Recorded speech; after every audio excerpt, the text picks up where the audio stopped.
नमस्कार दोस्तों, स्वागत है स्टडी फॉर जुडिशियल चैनल में। मैंने आपको मध्य प्रदेश सिविल जज का 2019 वाला क्वेश्चन पेपर करवाया था, फर्स्ट शिफ्ट का लॉ वाला क्वेश्चन पेपर, ठीक है।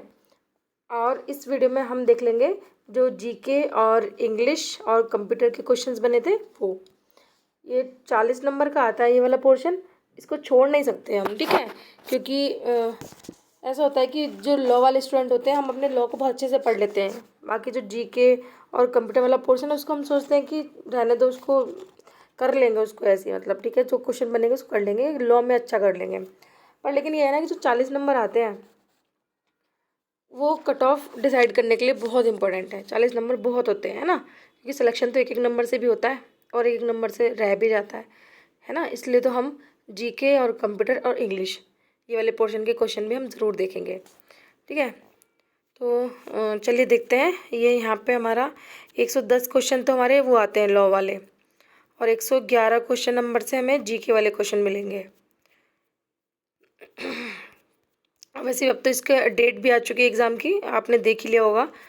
एमपी जज की एग्ज़ाम डेट आ चुकी है, ये मई में होने वाला एग्ज़ाम है ना। टाइम कम है, तो लास्ट ईयर के पेपर जितने ज़्यादा प्रैक्टिस कर लो उतना अच्छा है, क्योंकि क्वेश्चन रिपीट होते हैं। अभी आपने चाहे राजस्थान का दिया हो, हरियाणा का या उत्तराखंड का, तो पता ही होगा क्वेश्चन कितने रिपीट होते हैं ना।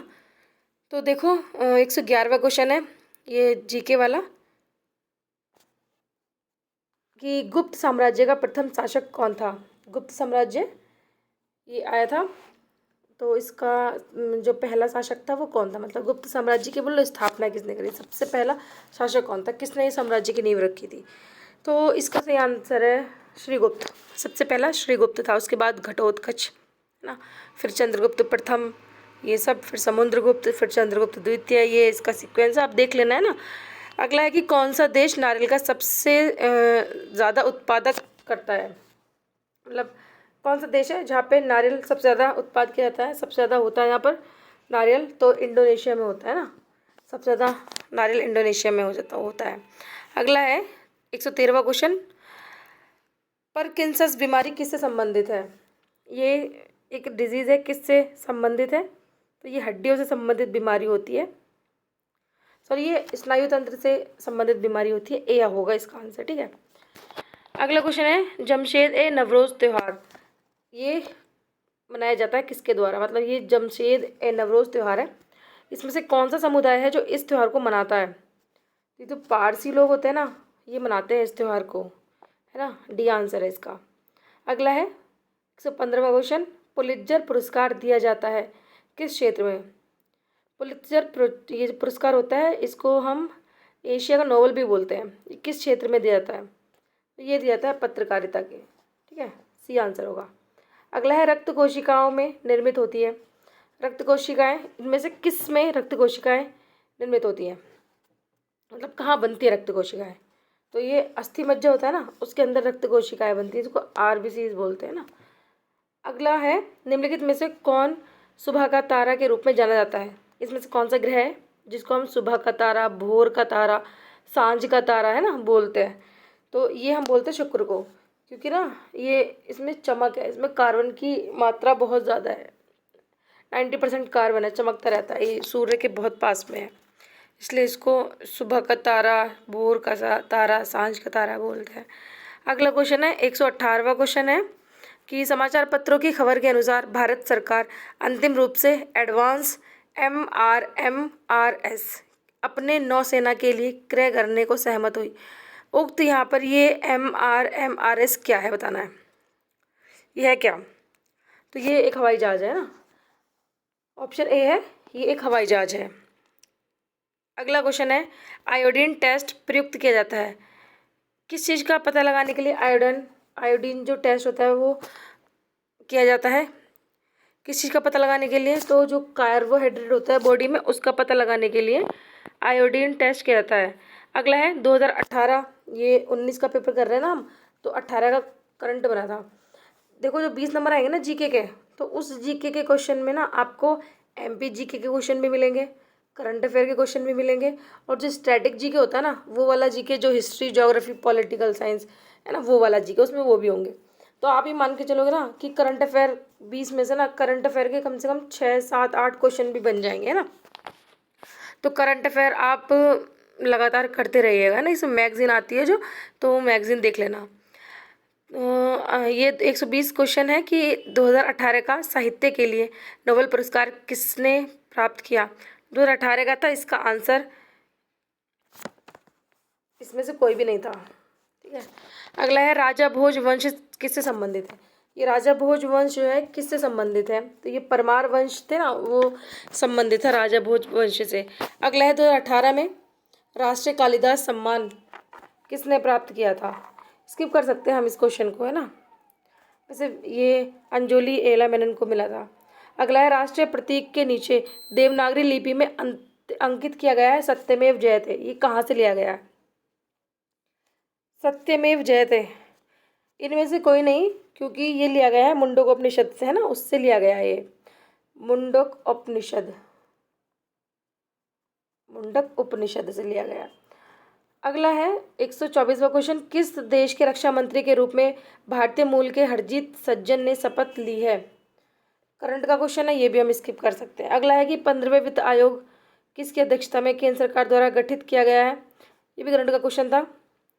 तो इसका वैसे आंसर 125 का आंसर NK सिंह, क्योंकि ये 15 वित्त आयोग के अध्यक्ष यही है ना, NK सिंह। अगला है 126वां क्वेश्चन कि DNA फिंगर प्रिंटर के द्वारा विकसित किया जाता है किसने, मतलब इसमें से किसने ये DNA फिंगर प्रिंटर विकसित किया था।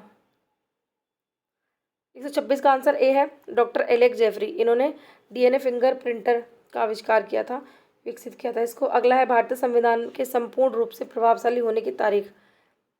भारतीय संविधान जो था उसको संपूर्ण रूप से कब प्रभाव में आया था ये, तो इसका राइट आंसर जो है इसमें से कोई नहीं, क्योंकि ये 26 जनवरी को आया था ना, 26 जनवरी 1950 को आया था। अगला है कि बाण सागर परियोजना किस नदी पर बनी हुई है। बाण सागर परियोजना ये सोन नदी पर है। अगला है कि सबसे कम उम्र का क्रांतिकारी जिसे मौत की सजा दी गई थी। सबसे कम उम्र के जो थे ना वो खुदीराम बोस थे। अगला है मैकमोहन रेखा के दोनों ओर स्थित है। जो मैकमोहन रेखा है बताना है कि किन दो देशों के बीच में स्थित है मैकमोहन रेखा। तो सही आंसर इसका होगा ऑप्शन डी, भारत और चाइना के बीच में है मैकमोहन रेखा। आगे क्वेश्चन है यहाँ पे कंप्यूटर के कि what type of device is a computer printer. इसमें से कौन सी डिवाइस है कंप्यूटर प्रिंटर का काम करती है। तो इसमें जो ये कंप्यूटर प्रिंटर आउटपुट का काम करता है ना, मतलब जो कंप्यूटर प्रिंटर है ना वो आउटपुट डिवाइस है, ये बोलना चाह रहा है। अगला है 132 क्वेश्चन कि when you save to fill in the blank your data will remain intact even when the computer is turn off. मतलब कि जब आप अपना कोई डाटा सेव करते हो तो वो ऑटोमेटिकली जो है वहाँ सेव हो जाता है जब आपका कंप्यूटर बंद हो जाए। कहाँ पर सेव होगा ऑटोमेटिकली, तो ये मदरबोर्ड में होता है, बी इसका आंसर होगा। अगला है AI इन कंप्यूटर फील्ड मीन्स, AI का फुल फॉर्म क्या है। AI का फुल फॉर्म क्या होगा, तो ये अर्थमेटिकल इंटेलिजेंस, सी है इसका आंसर। अगला है you can use fill in the blank to copy select text and fill in the blanks to paste it in a document. मतलब यह है कि अगर आपको कॉपी करना है, सेलेक्ट आपने कोई टेक्स्ट सेलेक्ट किया है उसको कॉपी करना है फिर उसको पेस्ट करना है, आप इसमें से कौन सा की दबाएंगे कीबोर्ड में, मतलब कौन सा की दबाएंगे। तो 134 का इसमें आंसर ऑप्शन होगा, मतलब Ctrl+C के साथ आप कॉपी कर लेंगे और Ctrl+V के साथ वो पेस्ट हो जाएगा। अगला है कि which command is use to add a new slide in a current presentation in PowerPoint. PowerPoint के अंदर अगर आपको एक नई स्लाइड को ऐड करना है तब आप क्या करेंगे, क्या प्रेस करेंगे आप कीबोर्ड में। 135 का आंसर बी होगा, Ctrl+M अगर आप प्रेस करेंगे तो एक नई स्लाइड आपके प्रेजेंटेशन पेज में पावर पॉइंट में ऐड हो जाएगी। अगला है computer language Java was developed by. जो जावा एक लैंग्वेज है कंप्यूटर की, ये किसके द्वारा डेवलप की गई थी, तो ये सन माइक्रो सिस्टम के द्वारा डेवलप की गई थी। नेक्स्ट है a person who use his or her expertise to gain access to another person computer to get information illegally or to do damage. मतलब अगर कि किसी ने किसी की इन्फॉर्मेशन को ले लिया इलीगल तरीके से, उसको डैमेज कर दिया, तो हम उसको क्या बोलेंगे। इसका सही आंसर क्या होगा, तो इसका आंसर होगा, उसको हम हैकर बोलते हैं। कहते हैं ना कि मेरा कंप्यूटर, मेरा अकाउंट हैक कर लिया, इलीगल तरीके से तो होता है वो, उसके सिस्टम को इलीगल तरीके से हैक कर लेना है ना, उसके सामान उसके चीज़ों को डैमेज कर देना सिस्टम को। अगला है 138 की which of the following comprise the input device, इसमें से कौन सा कंप्राइज इनपुट डिवाइस कहलाया जाएगा। 138 का आंसर इसमें से सी होगा, कि मतलब कीबोर्ड और माउस दोनों ही इनपुट डिवाइस है। अगला है which of the following lies with in the CPU, इसमें से कौन है जो कि CPU में आता है। प्राइमरी मेमोरी आता है CPU में, प्राइमरी मेमोरी, ठीक है। अगला है in computing one nibble is equal to, जो वन निबल होता है वो किसके बराबर होगा, ये 4 बिट के बराबर होता है। आगे क्वेश्चन है इंग्लिश लैंग्वेज के, ये 10 नंबर के क्वेश्चन ये आएंगे इंग्लिश के। 10 आता है कंप्यूटर, 20 आता है GK। 141 क्वेश्चन है कि one who walk in sleep is, उसको हम क्या बोलेंगे, वन वर्ड बताना। One who walk in sleep is को क्या बोलते हैं हम। 141 का आंसर सी होगा, ठीक है। अगला है कि in identify the sentence which is not written in passive voice, इसमें से कौन सा सेंटेंस है जो पैसिव वॉइस में नहीं दिया हुआ है।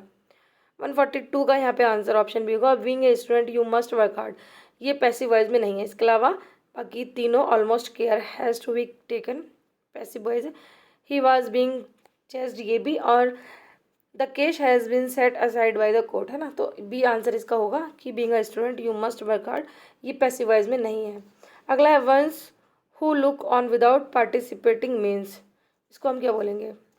वन वर्ड बताना है इसके लिए कि ones who took on without participating means. 143 का आंसर डी होगा, ये इसको बोलते हैं हम on locker, option D.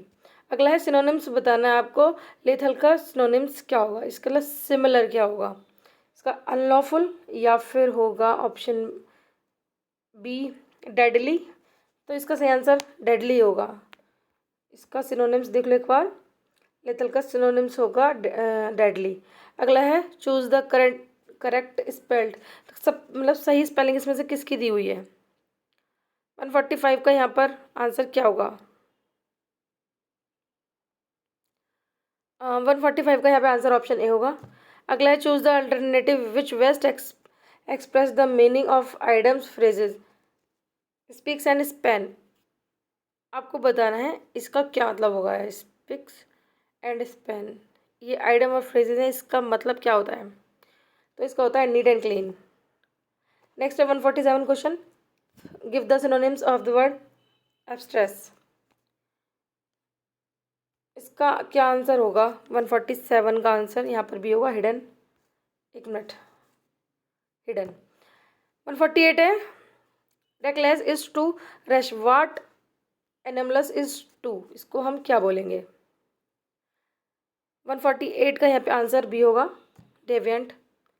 Next है 149 question, the jury was able to see through the fill in the blank argument of the defence lawyer, fill in the blanks में क्या आएगा, स्पीसीज आ जाएगा। The jury was able to see through the species argument of the defence lawyers, ठीक है। और ये last है 150वां क्वेश्चन कि the term used for killing one's brother is, क्या हम इसको कहेंगे, तो इसको हम क्या बोलेंगे, इसको बोलते हैं फ्रेटिसाइड, सी है इसका आंसर। तो देखो मैंने आपको ये 40 क्वेश्चन करवा दिए 2019 के पेपर के, फर्स्ट शिफ्ट के। सेकंड शिफ्ट वाला क्वेश्चन पेपर भी अपन देख लेंगे। वीडियो को ज़्यादा से ज़्यादा शेयर करना क्योंकि एग्ज़ाम डेट आ चुकी है, टाइम अब आपके पास ज़्यादा है नहीं, जो आप अपना पढ़ते हो वो आप पढ़ते रहें। इसके अलावा आप लास्ट ईयर के पेपर मेरे चैनल से देख सकते हैं, है ना। अपने जो भी स्टूडेंट है जो साथ में पढ़ते हैं, जो या जो तैयारी कर रहे हैं अपने इस पेपर की, उसको शेयर कर देना ये वीडियो। Thank you.